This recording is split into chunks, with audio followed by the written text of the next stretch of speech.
Hello, Team Assured. Welcome to our Listing Mastermind Toolkit number 4. Okay. Today we're going to be talking about farming. You've already picked your area. Now, I would suggest that you do door hangers so that you can knock on the door. Knock, knock, knock. Because it's springtime now.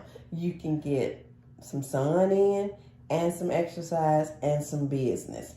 Okay, but I will suggest that you do it with a partner. Ladies, especially you all. Somebody else, you don't have to. But ladies, we can go take one side of the street and you take the other side. We're going to door knock, and you may possibly get to meet the owners of the house. But if not, you get a chance to lead the door hangers. Great idea. So with farming, the key to farming is that farming is all about your longevity. So if you're going to actually farm, what I recommend that you do is actually make out a plan of action. What are you going to be doing, and over what period of time will you be doing it? This way you can be conscious of your budget, and you can also be conscious of the material that you're sending out.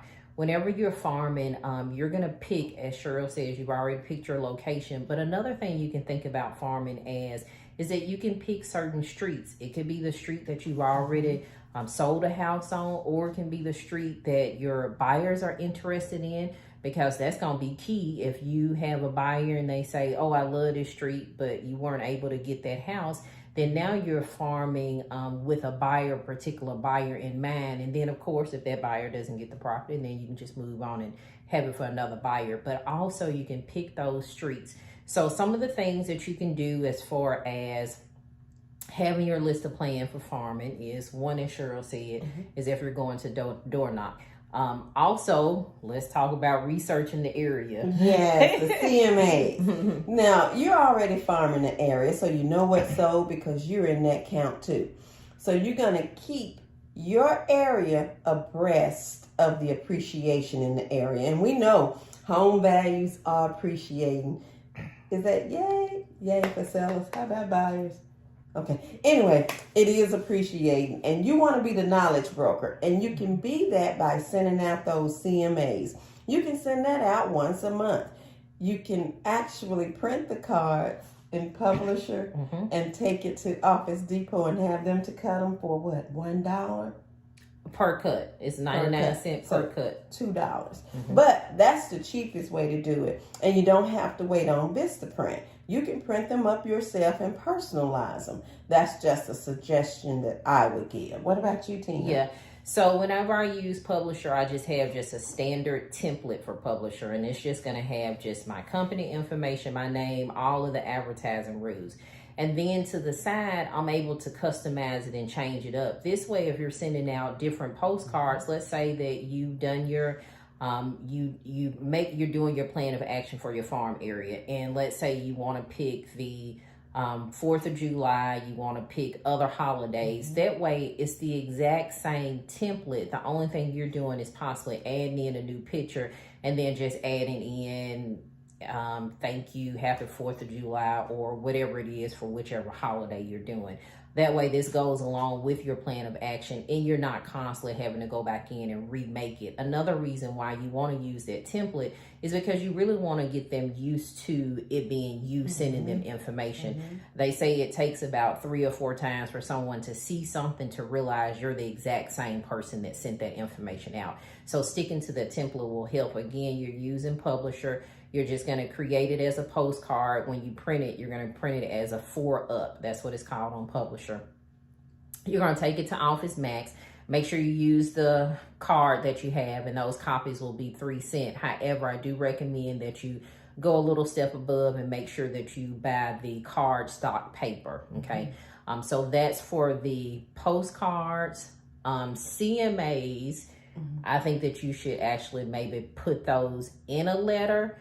However, you can still include that on the postcard, but if you want to be a little more detailed, you could say something on the postcard such as, here's your brief CMA, but expect your full CMA next week that I'll be mailing out to you. Yes. That way it gives them something also to look forward to. And again, this is branding yourself also, because they're going to be looking forward to this information from you every month. Exactly. So it gives you a host of other things to do. Some of the other things that you can do once we're kind of out of COVID is you can attend the HOA meetings. You can actually sponsor some of the HOA meetings. So if you get a chance to talk to anyone, you can also tell them, oh, call me when your next HOA meeting is, or you can go ahead and try to get that information from them at that current time. Also, you can do drawings. You just have to make sure that there's no purchase required. Make sure that on your postcards, you do also put the information that if this property is currently listed, please do not consider this a solicitation.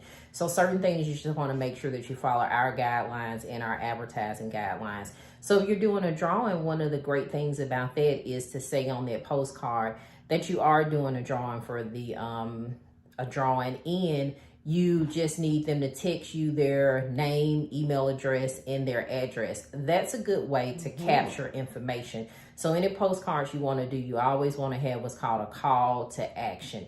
If you don't have that call to action, they're just going to look at the postcard, but they have nothing else to do. That's right. So a call to action is going to be important. That drawing is really, really great. And again, you can get a lender to sponsor the drawing with you. So those are just creative ways that you can keep money in your pocket, but still really focus on working on your listings. Again, farm areas and picking those streets is all about having a plan of action and longevity. And you're building your sphere of influence. I have to throw everything in that we've been coaching on. Exactly. I definitely agree with it. Okay, so that's on farming. If you have any other questions, just see Cheryl and myself, and we'll be more than happy to go over farming with you. So let's get to work, get those listings. All right, team assured. All right.